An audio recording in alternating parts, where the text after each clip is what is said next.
जय हिंद मेरे प्यारे बच्चों। मैं एक बार फिर से आप सबके बीच आप सबका आपके अपने YouTube channel V2 online classes में स्वागत करता हूं। जैसे कि इससे पहले हम लोग सौर मंडल द सोलर सिस्टम पढ़ रहे थे। सोलर सिस्टम के अभी तक हम लोग 2 पार्ट पढ़ चुके हैं। आज फिर से हम आपके बीच में तीसरा पार्ट लेकर आपके बीच हाजिर हैं। आज के इस द सोलर सिस्टम के तीसरे पार्ट में हम लोग पढ़ने वाले हैं सूर्य यानी कि सन। सूर्य से रिलेटेड जितने भी प्रकार के क्वेश्चन आपके पेपर में बनने वाले हैं एग्जाम में, सारे के सारे क्वेश्चन हम लोग करेंगे, कुछ भी छूटने वाला नहीं है। बस क्लास को स्टार्ट करने से पहले आप सभी लोग अपना पेन और नोटबुक लेकर बैठिएगा और साथ में सारी टॉपिक को नोट करते जाइएगा। आइए देखते हैं पहला क्वेश्चन आपसे, सूर्य क्या है? सूर्य क्या है? तो सूर्य एक दहकता हुआ आग का गोला है। सूर्य एक दहकता हुआ आग का गोला है। यदि आपसे पूछा जाए कि सूर्य क्या है, ग्रह या तारा? सूर्य ग्रह या तारा? तो भाई ग्रह के बारे में तो हम लोग पहले पढ़ चुके हैं, 8 ग्रह। अब सूर्य क्या है? तो सूर्य एक तारा है। सूर्य क्या है? एक तारा है। दूसरी भाग, सूर्य का सबसे गर्म भाग कौन सा होता है? क्रोमोस्फेयर। सूर्य का सबसे गर्म भाग क्रोमोस्फेयर। अब क्रोमोस्फेयर कौन सा है देखते हैं। सूर्य के कुल टोटल कितने भाग हैं? 3 भाग। सबसे ऊपर वाले भाग को हम लोग, सबसे बाहरी जो आउटर भाग होता है उसको हम लोग बोलते हैं कोरोना। सबसे बाहरी भाग को कोरोना। और फिर उसके जस्ट अंदर वाले भाग को हम लोग बोलते हैं प्रकाश मंडल यानी फोटोस्फेयर। और बिल्कुल सेंटर, जो सेंटर वाला भाग होता है, इसको हम लोग बोलते हैं क्रोमोस्फेयर। सूर्य के कितने भाग? एक कोरोना, दूसरा प्रकाश मंडल फोटोस्फेयर और तीसरा क्रोमोस्फेयर। तो क्वेश्चन क्या था कि सूर्य का सबसे गर्म भाग। तो सूर्य का सबसे गर्म भाग कौन सा होता है? क्रोमोस्फेयर। यानी सूर्य का बिल्कुल सेंटर में जो भाग होता है वो क्या होता है? बहुत गर्म होता है। और इसका टेम्परेचर अगर आपसे पूछा जाए तो क्रोमोस्फेयर का, तो क्रोमोस्फेयर का टेम्परेचर होता है 1.5 × 10⁻⁷ केल्विन, 1.5 × 10⁻⁷ केल्विन। इसके बाद बात आती है कि सूर्य के अंदर इतनी ऊर्जा उत्पन्न कहाँ से होती है, इतनी प्रकाश सूर्य के अंदर आती कहाँ से है? तो सूर्य के अंदर इतनी प्रकाश आने का कारण है नाभिकीय संलयन, न्यूक्लियर फ्यूजन। नाभिकीय संलयन में क्या होता है और होता कहाँ है? तो नाभिकीय संलयन हमारा सूर्य के क्रोमोस्फेयर वाले भाग में होता है, बिल्कुल सेंटर में। फिर इसमें कौन कौन सी गैसें हैं? इसमें 2 गैसें होंगी, एक हाइड्रोजन और एक हीलियम।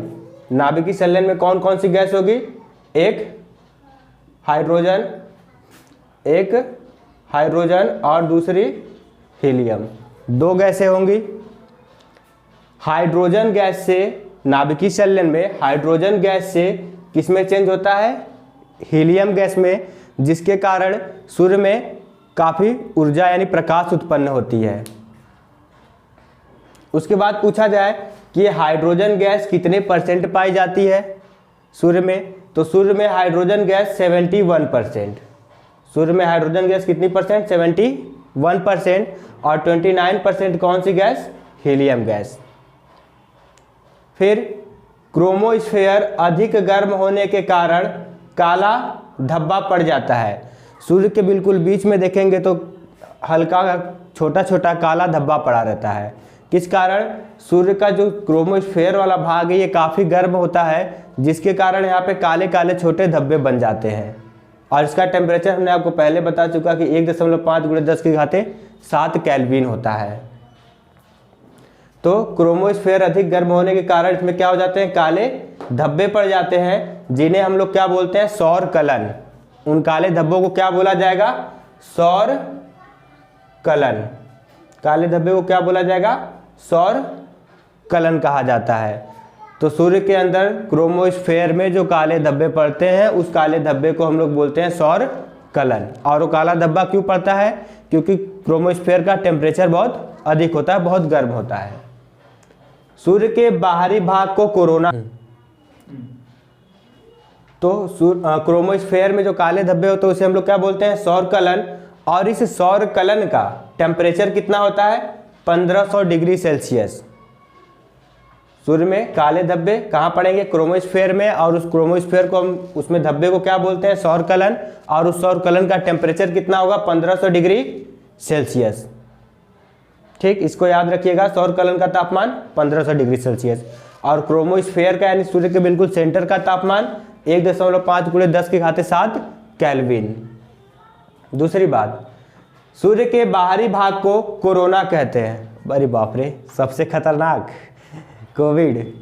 तो सूर्य के सबसे बाहरी भाग को क्या बोलते हैं? कोरोना। और इसका टेम्परेचर कितना होता है? 6000 डिग्री सेल्सियस। 6000 डिग्री सेल्सियस तापमान होता है सूर्य के बिल्कुल बाहरी भाग का, और इसका नाम क्या है? कोरोना। ठीक, ये बीमारी वाला ना समझिएगा।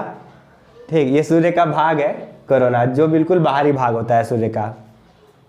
उसके बाद सूर्य ग्रहण वाले दिन, अब आपसे पूछा जाएगा कि सूर्य ग्रहण वाले दिन सूर्य का कौन सा भाग दिखता है? अब इसमें कौन से 1, 2, 3 पार्ट है सूर्य के। तो जब सूर्य ग्रहण लगता है तो सूर्य ग्रहण वाले दिन सूर्य का कौन सा भाग दिखता है? कोरोना, प्रकाश मंडल या क्रोमोस्फेयर? तीनों में से कौन सा दिखेगा? तो सूर्य ग्रहण वाले दिन सूर्य का कोरोना वाला भाग दिखाई देता है। सूर्य ग्रहण वाले दिन सूर्य का कौन सा भाग दिखाई देता है? तो कोरोना वाला भाग दिखाई देता है, यानी जो बाहरी भाग है ये भाग दिखाई देता है। बाकी प्रकाश मंडल और क्रोमोस्फेयर दिखाई नहीं देता है। बाकी अभी आपको हम ये भी समझाएंगे कि सूर्य ग्रहण कैसे लगता है, सूर्य ग्रहण कैसे लगेगा, और चीज़ों को देखते हैं अगली स्लाइड पे।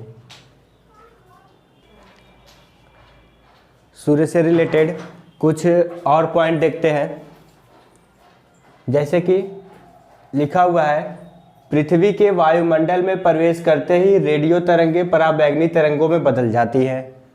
यानी सूर्य से निकलती हुई जो ज्वाला है वो अपने साथ रेडियो एक्टिव तरंगों को लेकर साथ आगे बढ़ती है, और फिर जैसे ही पृथ्वी के वायुमंडल में प्रवेश करेगी वो किस रूप में बदल जाएगी? पराबैंगनी तरंगों के रूप में बदल जाएगी। तो पृथ्वी के वायुमंडल में प्रवेश करते ही रेडियो तरंग पराबैंगनी तरंगों के रूप में बदल जाती हैं। तो जब तरंगे सूर्य के साथ जो ज्वाला निकलती है वो ज्वाला अपने साथ कौन सी तरंगे लेके निकलती है? रेडियो तरंगे निकलती है, रेडियो एक्टिव तरंगे लेके निकलती है। और फिर जब वो पृथ्वी के वायुमंडल में प्रवेश करती है, ये जो रेडियो एक्टिव तरंग है पृथ्वी के वायुमंडल में एटमॉस्फेयर में प्रवेश करेगी तो किस तरंग में बदल जाएगी? पराबैंगनी तरंगों में बदल जाएगी। फिर पराबैंगनी तरंगों ओजोन परत, यानी पराबैंगनी तरंगें क्या करती हैं? ओजोन परत का नाश करती हैं, ओजोन परत पे छिद्र करने लगती है, ओजोन परत को खत्म करने लगेगी। फिर ऑस्ट्रेलिया और अंटार्कटिका में ओजोन परत पर क्या हो चुका है? छिद्र हो चुका है। ऑस्ट्रेलिया और अंटार्कटिका में ओजोन परत पर छिद्र हो चुका है, और यदि ओजोन परत पे छिद्र हुआ तो बॉडी कैंसर के चांसेस, स्किन कैंसर, त्वचा कैंसर का रोग अधिक होने लगेगा। फिर सूर्य का प्रकाश धरती पर पहुंचने में 8 मिनट 20 सेकेंड। सूर्य का प्रकाश धरती पर पहुंचने में कितना समय लेगा? तो 8 मिनट 20 सेकेंड में सूर्य का प्रकाश धरती पर आ जाता है। यदि आपसे पूछा जाए कि सूर्य का प्रकाश सबसे पहले किस राज्य में पड़ेगा, सबसे पहले किस राज्य में, तो सबसे पहले अरुणाचल प्रदेश में। और सबसे लास्ट में किस राज्य में पड़ेगा, तो सबसे लास्ट में गुजरात, क्योंकि सबसे पूर्वी राज्य कौन सा है, सबसे पूर्वी राज्य अरुणाचल प्रदेश, तो इसलिए सबसे पहले अरुणाचल प्रदेश में और सबसे लास्ट में गुजरात में। अगला देखिए, पृथ्वी की सूर्य से दूरी लगभग 15 करोड़ किलोमीटर है। किससे? पृथ्वी की सूर्य से दूरी पृथ्वी की सूर्य से दूरी पूछी जाए तो कितनी है? लगभग 15 करोड़ किलोमीटर।